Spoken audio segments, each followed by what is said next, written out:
Nous sommes réunis ce soir pour présenter ta nouvelle et première bande dessinée, L'été des Charonnes, aux éditions Gallimard, pour cette rencontre fantastique, assez extraordinaire. Sylvain, tu viens pour interroger Sylvain, une discussion sur son travail. Toi aussi, tu écris et illustres des bandes dessinées. Tu as donc une actualité, comme on dit dans le métier. Chez Sarbacane, tu participes à Revient quelqu'un de Dané Blanc. Bon, ça va être une discussion. Je suis auteur de bande dessinée, mais je suis prof à l'école Cézanne, centre d'enseignement supérieur des arts narratifs, rien que ça, depuis 7 ans environ.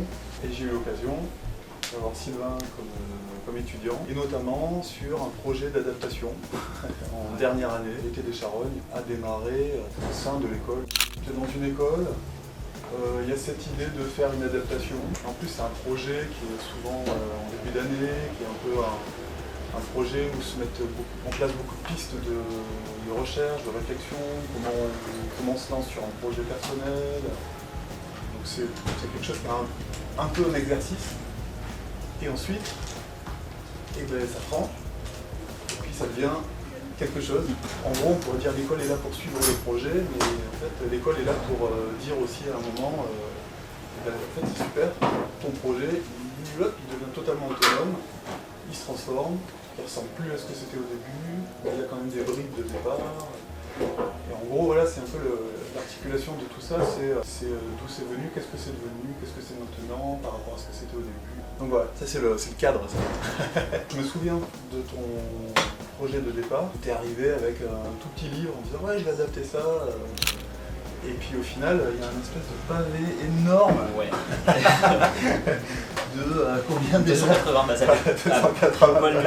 Et alors pourquoi c'est aussi gros alors que le roman à la base est petit Parce que j'ai voulu prendre le temps en fait. Il y a beaucoup de. Comme en fait c'est un sujet qui est assez fort, assez dur, j'ai voulu vraiment contraster et qu'on prenne le temps de se rentrer vraiment dans l'univers. Et la grosse dynamique moi de cette BD là, avec ce sujet là en fait, c'est de me montrer le beau dans tous les milieux. De montrer en fait que tout le monde est intéressant, de montrer qu'il y a de la beauté partout. Et en fait pour montrer ça, il fallait vraiment qu'on puisse rentrer dans l'ambiance et vraiment s'imprégner en fait de tout l'univers et dépasser uniquement le langage du mot, enfin les mots qui peuvent être forts. Donc du coup ça a pris un pavé parce que j'ai beaucoup de paysages, j'ai beaucoup d'ambiance, beaucoup de zoom sur des objets, sur un intérieur. Et je voulais vraiment prendre ce temps-là en fait de raconter les choses avec un rythme qui permettait d'avoir ce ressenti-là. Mais en plus, ce qui est drôle, c'est qu'à la base, j'ai pris un petit livre, parce que c'était un des conseils des professeurs aussi. C'était, voilà... Ne faites pas un projet infaisable. Voilà, exactement. Comme tu dis, ça a vécu après, et du coup, ça a grandi pour devenir ça. Et ça, c'est intéressant, parce qu'il y a cette idée de ce qu'une adaptation. Beaucoup de films sont adaptés de romans, puis il y a le titre, puis il y a marqué adapté du roman de machin, un peu quelque part, comme ça. Le film a quand même un format, malgré tout, même s'il y a des films de 3 heures, on est sur des formats qui sont assez définis. Et en bande dessinée, en fait, on se rend compte que c'est complètement libre. Justement, le terme adaptation, toi, comment tu l'as pris? C'est une adaptation libre, c'est proche, c'est loin? Moi, à la base, j'avais envie de dire libre, parce que j'avais peur que ça m'enferme, le côté adaptation. J'avais peur de devoir faire un truc qui collait trop, et alors que s'il y avait des envies, je voulais avoir cette liberté-là de pouvoir partir un peu là où je voulais. En fait, c'est une adaptation vraiment au sens littéral du terme, je trouve. C'est-à-dire que j'ai vraiment suivi le livre, mais j'ai mis moi dedans en fait. Donc j'ai adapté son livre avec mon ressenti et ma personnalité. Après, ce qu'il faut savoir, c'est qu'avec Simon, c'est vraiment super bien entendu sur ce qu'on voulait faire en tout cas, enfin la vision que lui avait de son livre, ce qu'il avait voulu en faire et moi ce que je voulais faire avec ce livre-là. Ça collait et donc c'est pour ça qu'en fait il m'a donné une grande liberté parce qu'il y a aussi ça en fait quand on adapte, c'est pas son œuvre, il faut un respect pour le travail de base. Enfin, en tout cas moi c'était important d'avoir ce respect là et aussi d'avoir des choses à en dire qui fassent miroir. Je sais pas, toi t'as fait beaucoup d'adaptations aussi. Ce que j'ai fait effectivement c'était il faut que tu puisses parler avec l'auteur d'égal à égal.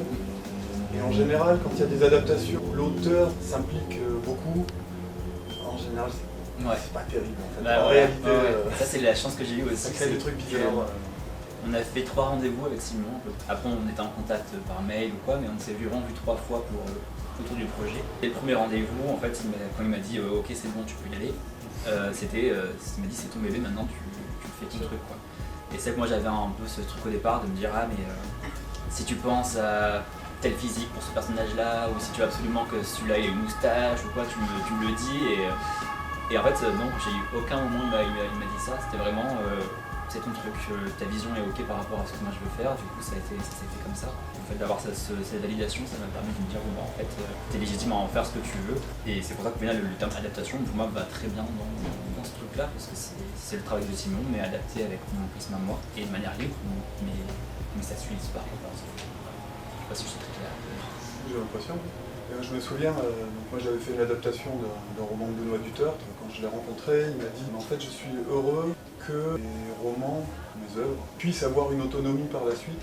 Il dit, moi j'ai écrit le roman, j'ai fait une proposition, et du coup ensuite ça devient quelque chose d'autre. Et la carte blanche, elle ne se fait pas sur rien. Tu es arrivé avec des propositions. Je suis arrivé avec un dossier. Comment tu as constitué ce dossier? J'ai construit le dossier avec les cours qu'on a fait ensemble. Donc à savoir, il y avait une quinzaine de...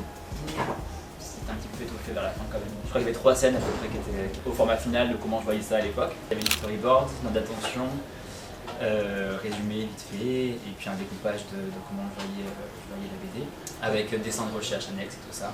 Tout ce que tu avais fait à l'époque, ça t'a servi ou tu as tout transformé? Alors, par contre, les premiers dessins que j'ai faits sur la BD, c'est les dessins d'usine. Okay. En fait, c'est là que j'avais commencé à comprendre ce que je voulais faire. Voilà, ce que je voulais faire de ce livre. C'était montrer ce décalage entre le côté rude et pas forcément très sympa, et en fait ça apportait la beauté. Et donc c'était avec ces beaux paysages d'usine avec des couchers de soleil et tout ça. Voilà. Donc c'est les premiers dessins que j'avais fait et je les ai réutilisés dans la BD. Il y a des paires de Nike aussi, que j'avais fait avec toi aussi, qui sont aussi dans la BD.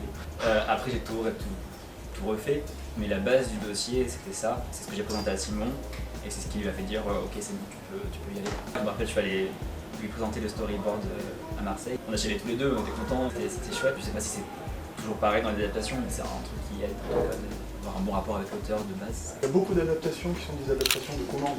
Il y a des collections et finalement des adaptations spontanées.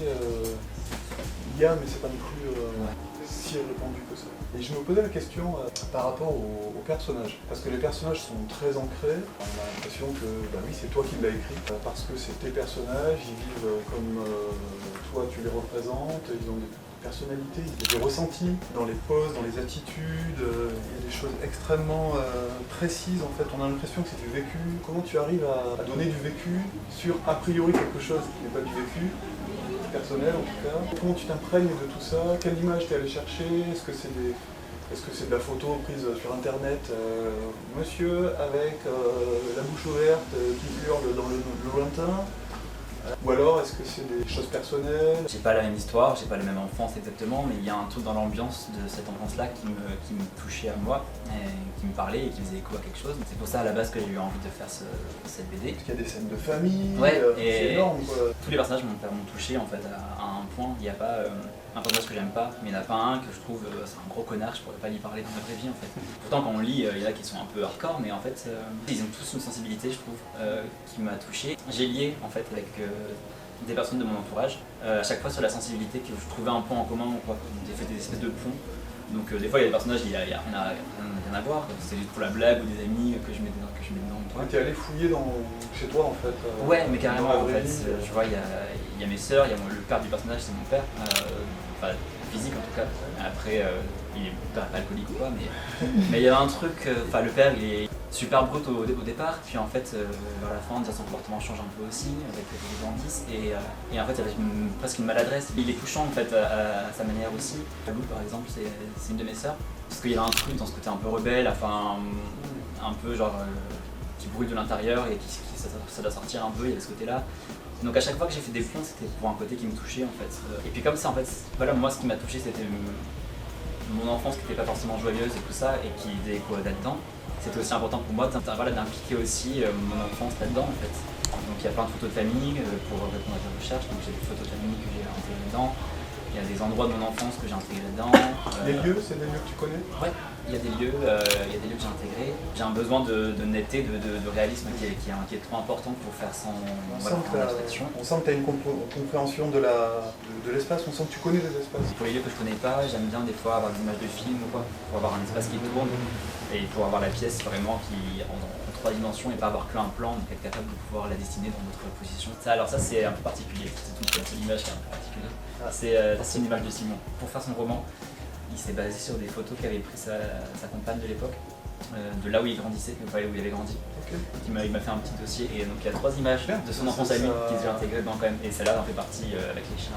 Mais du coup, ça permet de créer quelque chose de vraiment ancré. Parce que quand on voit cette image-là, c'est vraiment un lieu hyper spécial, quoi, hyper spécifique. On voit une ambiance très particulière, une espèce de blason.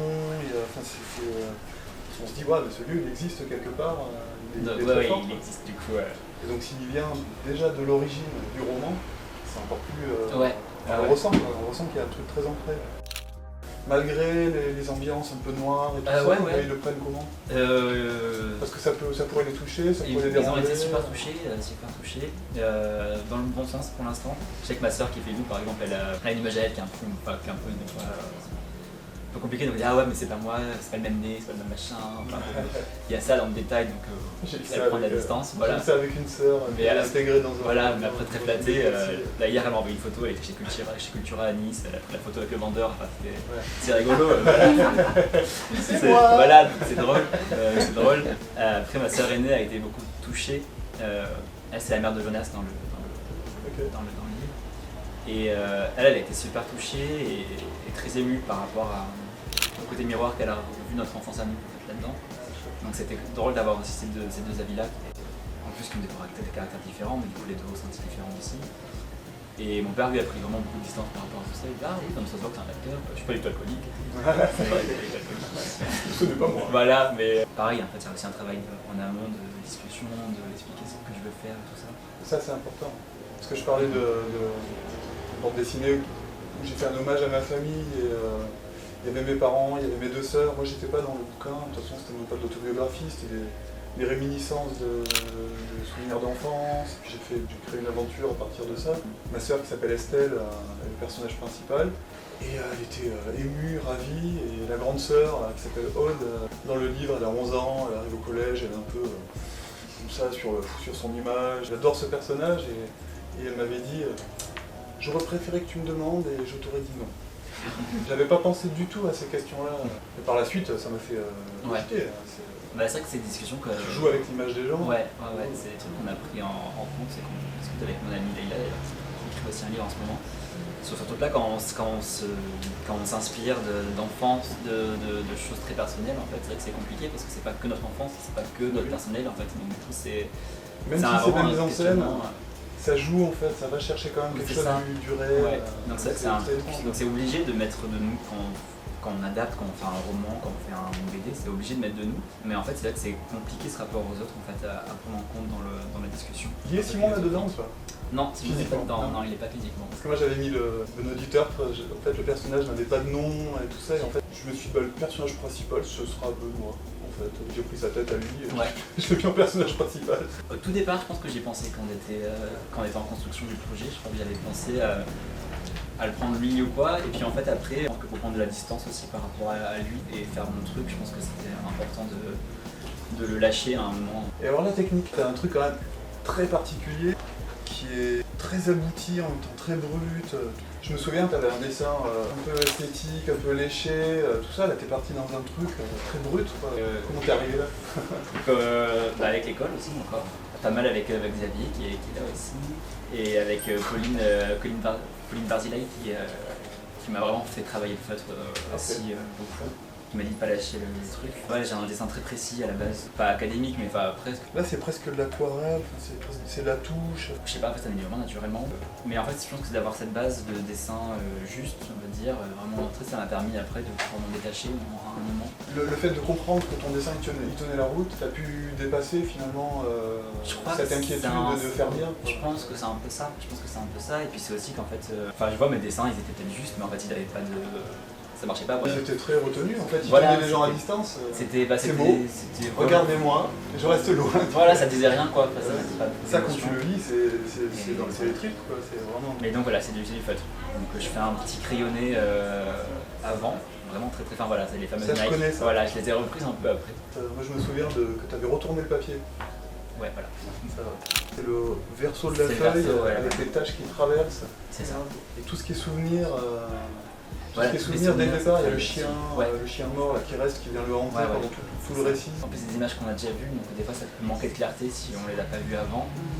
Mais le fait de les avoir vues, on retrouve en fait Oui, c'est des flashs quoi. voilà, on retrouve le truc. Quoi. Donc ça marche vraiment bien parce que c'est des souvenirs, c'est des flashs et toi tu nous les présentes comme... Oui, voilà, c'est un peu l'idée, Mais c'est vrai que ça, par exemple, j'ai travaillé la technique pas mal au Cézanne quand j'ai commencé, on a commencé le projet d'adaptation en début d'année, enfin de la 3e année. Et en fait, quand j'ai eu ce gros thème-là, qui était pour moi le plus important dans le cursus de l'année, en fait, j'ai adapté tous mes autres projets autour de ça, comme si c'était un peu des... Autour de ce projet-là? Voilà.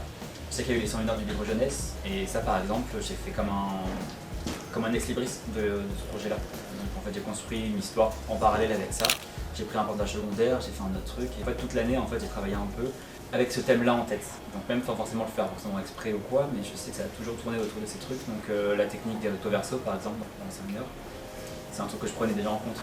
Mais de se dire que l'expérimentation peut venir vraiment en tant que telle dans le projet, que c'est l'expérimentation qui permet de passer au-delà de ce qu'on sait déjà faire, peut-être même ça des fois qui fait naître les projets.